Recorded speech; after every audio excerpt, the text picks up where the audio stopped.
mis amigos, ya estamos en el segmento La Entrevista de la Semana en Puntos Encontrados con Leandro Pérez y ya contamos aquí con la presencia de nuestra invitada, una invitada de lujo.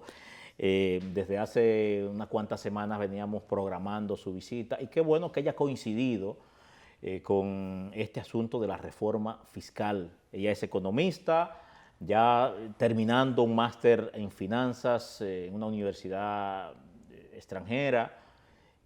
Nos referimos a Lizzy Correa, a quien le damos la bienvenida. Saludos, Lizzy, ¿cómo te sientes? Muchas gracias, Leandro, por la invitación a este espacio. Un placer compartir y hablar sobre un tema tan controversial como la ley de la modernización fiscal. Esa ley que ya ha sido depositada, ¿no?, en el Congreso Nacional. El presidente de la República la presentó esta semana a través de su ministro de Hacienda, Jochi Vicente, quien de manera muy amplia y a grandes rasgos explicó el contenido de la misma y obviamente que contigo aquí vamos a refrescar sobre esos puntos.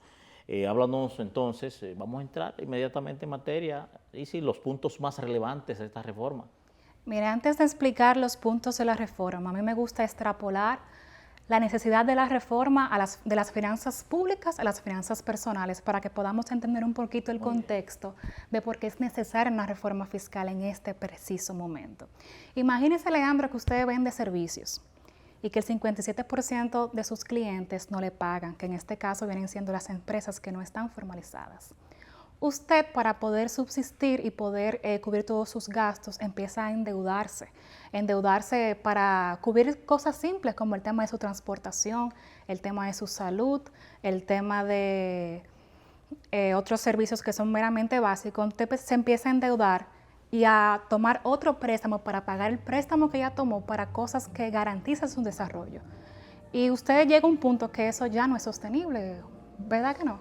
Así es. Se hace insostenible. Se hace insostenible porque ya literalmente usted vive con el 35% menos de sus ingresos y tiene que endeudarse y endeudarse para poder subsistir y poder cubrir necesidades muy básicas que garantizan su desarrollo.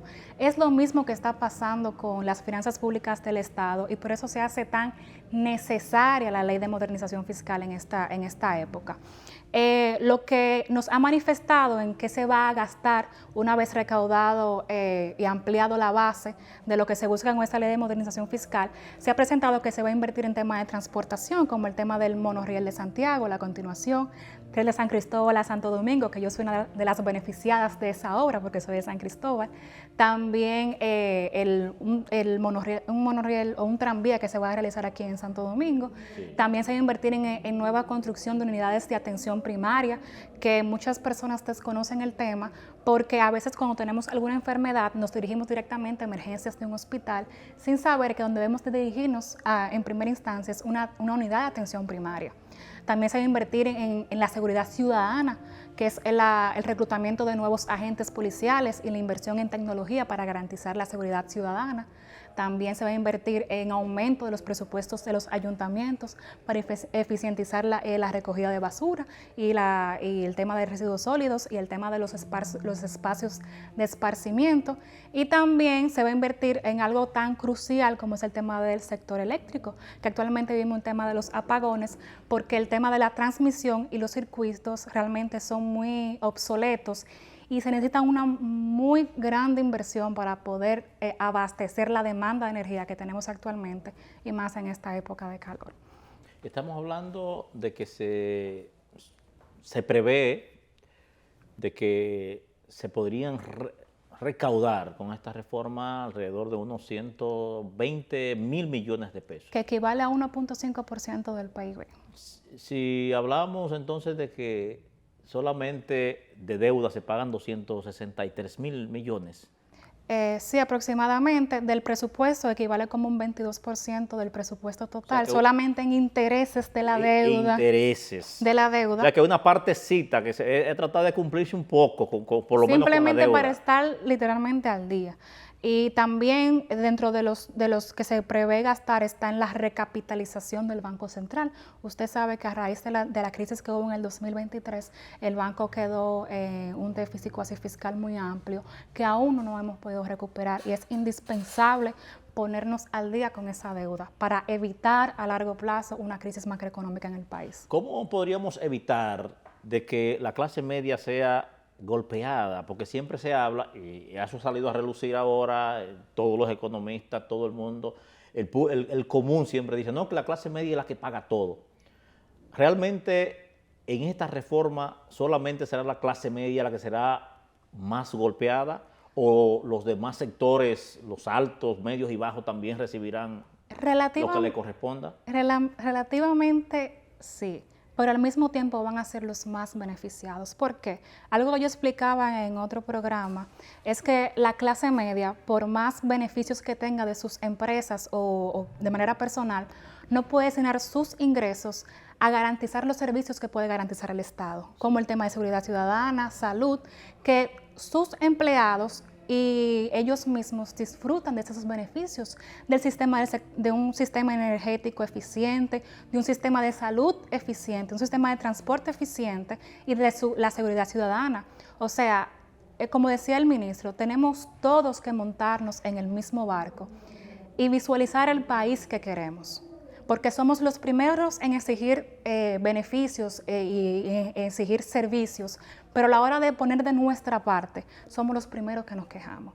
Y yo entiendo que ese tema de la reforma ha sido más desinformación, porque veo muchos sectores replicando lo que otros sectores replican, sin ver más allá de que si realmente queremos un país desarrollado, un país donde yo pueda caminar libre en la calle, donde yo pueda hacer una inversión de manera segura, porque sé que nadie me va a robar y puedo garantizar mi seguridad y mi salud.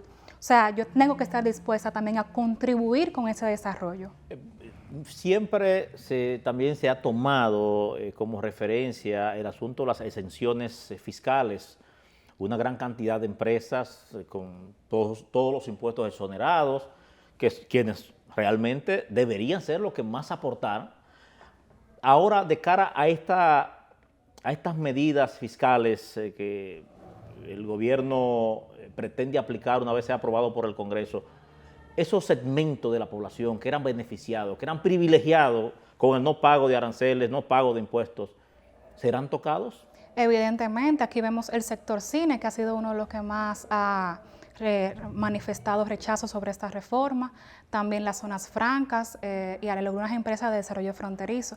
Pero si vemos la realidad, muchas de esas industrias utilizaban esas extensiones, era para beneficiarse ellos y no al sector. Por ejemplo, el tema de la ley de cines, habían empresas que, no debería decirlo así tan explícitamente, pero muchos de esos sectores realmente no impulsaban el desarrollo de su industria, sino que se beneficiaban directamente ellos. Y como mencionaba anteriormente, los primeros beneficiados van a ser esos sectores porque, por ejemplo, las zonas francas le interesa tener calles asfaltadas para transportar su mercancía. Sector turismo necesita tener seguridad para atraer turistas y necesita también tener unidad de atención primaria para que sus empleados tengan donde acudir. Entonces, es simplemente cuestión de entender que todos tenemos que montarnos en el mismo barco, a pesar de que la ley también hace referencia a algunas exoneraciones, como el tema del anticipo, que es algo que realmente todos veníamos reclamando que era algo injusto. En esta ley se busca que las micro y personas físicas estén exentas de este anticipo. Las pequeñas paguen solamente un 40% y las medianas un 60%. Las grandes siguen igual. Sería bueno que se le explicara al público común qué significa el anticipo. El anticipo es, por ejemplo, si yo el año anterior tuve beneficios de algunos 100,000 pesos, por poner algo básico, yo mensualmente tengo que pagar al Estado ese mismo porcentaje de beneficio de manera mensual, o sea, derogada de manera en el año.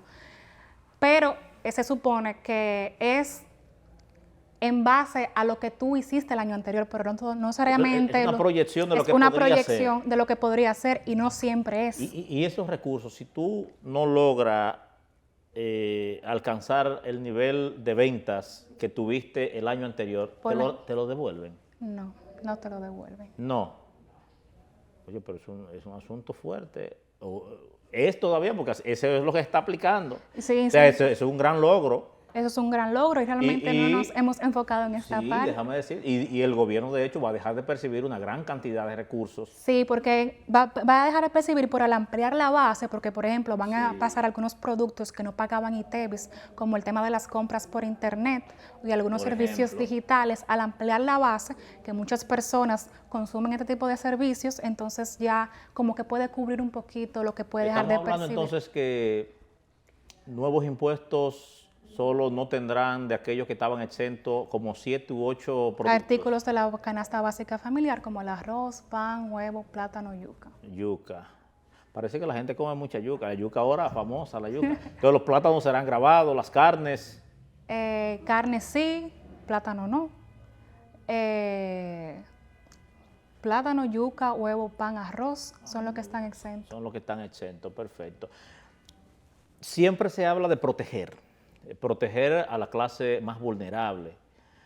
¿Cuáles aspectos tiene este proyecto de ley que beneficie, aspectos que beneficien directamente a los más vulnerables? Bueno, el primer eje de esta ley de modernización fiscal habla justamente de protección social.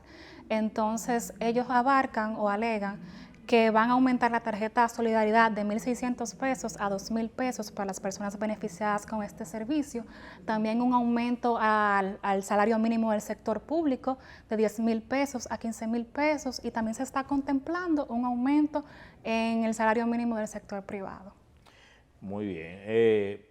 Se está también, enfoca este proyecto, se va a grabar todas aquellas personas que ganen más de 200.000 pesos. Sí, se contempla que que automáticamente las personas que califiquen para entrar dentro del régimen tributario se va a hacer de manera automática, eso es tratando de simplificar un poquito el proceso de tributación. Y las personas que lleguen a ese monto sí se van a gravar con un 27% de ISR. De 200.000 pesos en adelante. ¿Eso solamente será los No, de empleados? 52.000 pesos mensuales en adelante. Tienen que empezar a declarar. A declarar. A declarar. Sí, pero una cosa es declarar y otra cosa es ya el impuesto. Y luego de 200.000 sí empiezas a pagar el ISR, pero a partir de 52 eso es para el tienen sector que declarar público y privado. para personas físicas y el sector privado. Recuerde que ya tiene su metodología. Tiene su metodología. Eso es solamente para el sector privado. Bueno, hay Personas físicas físicas. Entonces, el asunto del marbete es un aspecto que aumenta de 1.500 a 3.000 y de 3.000 a 6.000 a partir de 5 años. El impuesto a la propiedad inmobiliaria. Aumenta la base, que era de 9 millones a 5 puntos y algo, que es lo que ahora mismo se establece como vivienda de bajo costo. Y tú tienes que pagar un 1% del valor de la propiedad a partir de los 5 millones. Ejemplo, si usted tiene una casa de 10 millones, usted va a pagar el 1% en base del 5 punto y algo, que es hasta llegar a los 10 que vale la casa. Lizzy, este asunto de la reforma fiscal, llamada modernización fiscal por el gobierno actual, se habla de que se data de mucho tiempo la necesidad. ¿Por qué durar tantos años? Desde el 2012 ya se está hablando de que se ameritaba esta reforma. Recuerde que una reforma fiscal, en términos generales, conlleva un costo político muy alto que no todos los gobiernos estuvieron dispuestos a asumir. Este ha sido el único gobierno, la única gestión, y felicitamos al presidente Luis Abinader por tener la gallardía y la valentía de presentar esta reforma fiscal junto con una reforma constitucional, donde él establecía que él no iba a repostularse como presidente, y la pasada ley de reforma constitucional firmada esta misma semana igual, establece que el presidente electo en esta temporada, o sea, el presidente Luis Abinader, no podrá reelegirse ni como presidente ni vicepresidente de la República. Entonces entendemos que esto es una gestión que no está pensando en el presente, sino en el futuro del país. Y por eso le aplaudimos, y es una muestra de que podemos creer que los gastos que se van a derogar en base a esta nueva ampliación de la reforma fiscal se van a gastar de manera eficiente, tal y como se ha prometido hasta ahora. El 56% del comercio informal no tributa. O sea, se está perdiendo una gran cantidad de recursos por esa vía. ¿Qué medida ha de adoptar la Dirección General de Impuestos Internos para tratar de que esa gente puedan ser formalizadas y tributar, pagar, organizarse, ¿no? Claro, uno de los ejes de esta ley establece que la Dirección General de Impuestos Internos va a tomar su metodología sobre agentes que se puede rastrear a partir de los comercios, cómo que estas personas puedan pagar impuestos. Ya hay agentes haciendo censos para ver quiénes están formalizados y quiénes no, porque existen dos temas: existen comercios que no se formalizan, por ende no pagan, y comercios que están formalizados pero evaden. Entonces, uno de lo que persigue precisamente esta ley es acabar con el tema de la evasión y la informalidad. Aquí lo que ha habido es poca organización por parte de la DGI, porque si se amplía, por ejemplo, hay que emplear mucha gente obviamente, pero esto es asunto de darle por región, segmentar supervisores, personas que le den seguimiento a esto. Es fácil determinarlo porque, por ejemplo... Es bastante fácil. Por ejemplo, si yo soy una fábrica de vender agua, yo le vendo 10 millones de agua a un colmado, se supone que si ese colmado compra 10 millones en mercancías porque tiene como pagarla y recauda aún más que eso, o sea, tiene beneficios por más de 10 millones. Entonces, con esa conexión, esta información, es súper fácil evidenciar y ver quiénes están evadiendo el pago de impuestos. Si lo que se prevé es alcanzar 120 mil millones de pesos con esta reforma, si se logra eficientizar el cobro, la recaudación de estos comercios informales,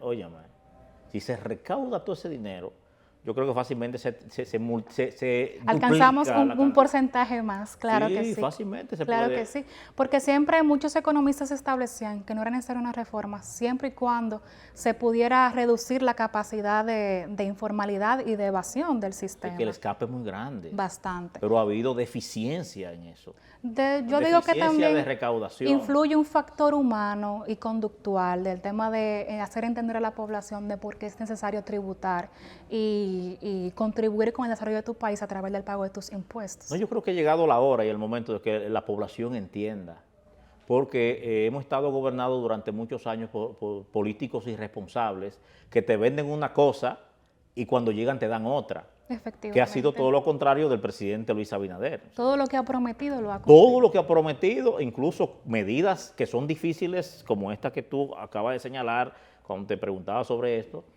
tomar una medida como esta de gravar productos, tantos productos, que obviamente esto va a encarecer. Pero gracias a Dios hay una serie de medidas con el tema del aumento del que van a ayudar. Pero no todo el mundo asume ese riesgo político y él lo ha asumido. Lo ha asumido. Entonces yo creo que ha empezado ya a haber en la población esa concientización de que ciertamente hay hombres en política serios en los cuales se puede confiar. Y es un reto para los que van a ocupar la presidencia de la República a partir de 2028. Efectivamente. Seguir esa línea, ¿eh?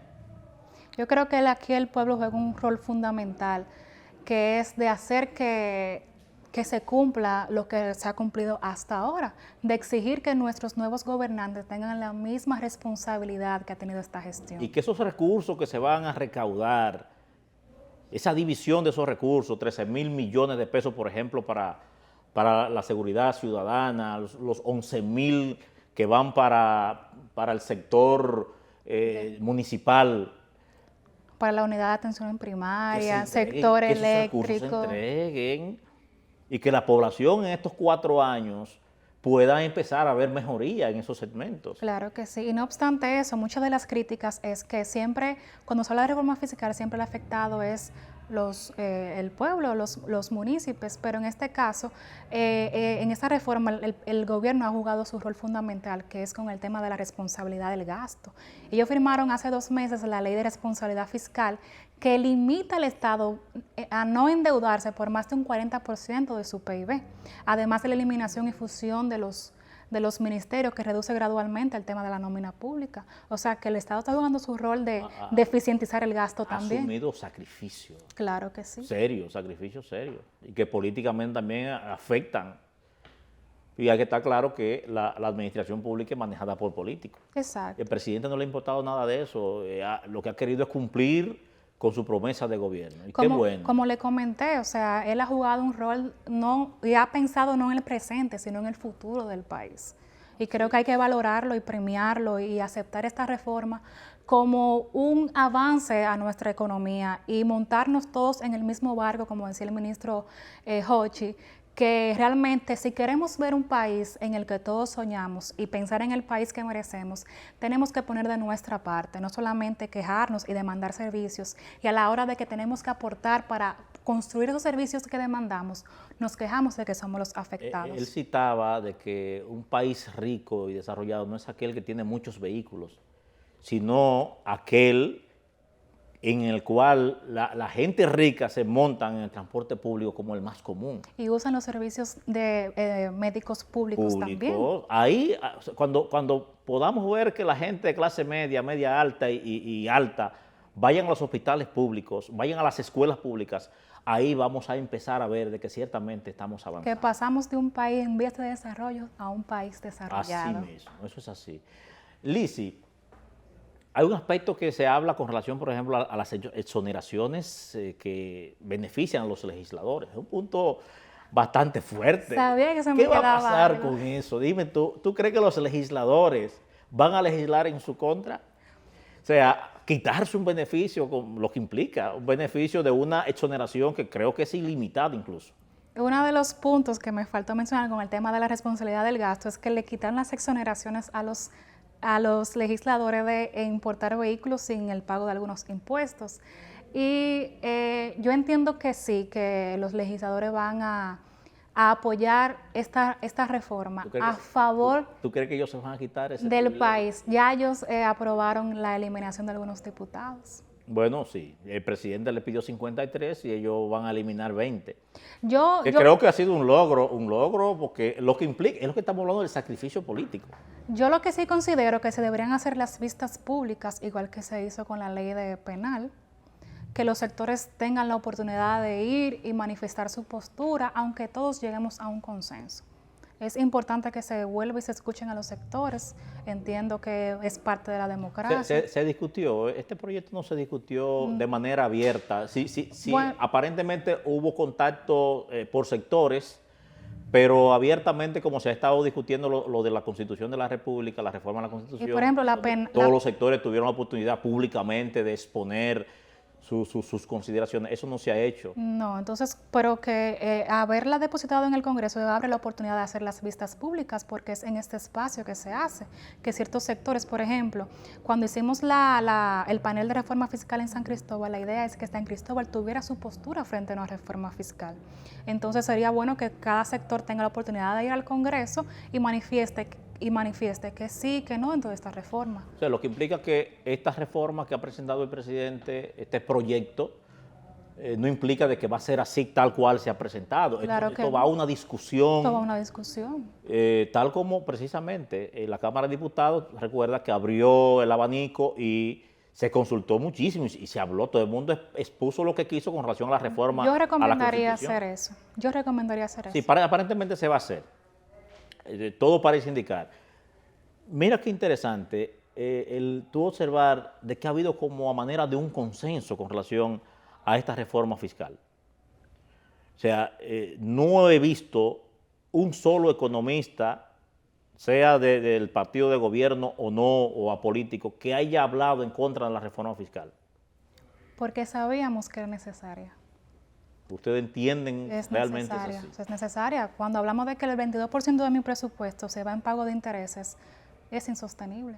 Cuando yo tengo una deuda que arrastra del 2003, de una deuda cuasi fiscal, es insostenible. O sea, esta ley era necesaria desde hace mucho tiempo. Como le mencioné, eso lleva un costo político muy alto que nadie estaba dispuesto a asumir.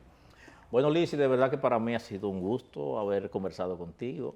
Para mí un placer. Este programa está abierto y yo creo que mi consultora en materia económica ya llegó al programa.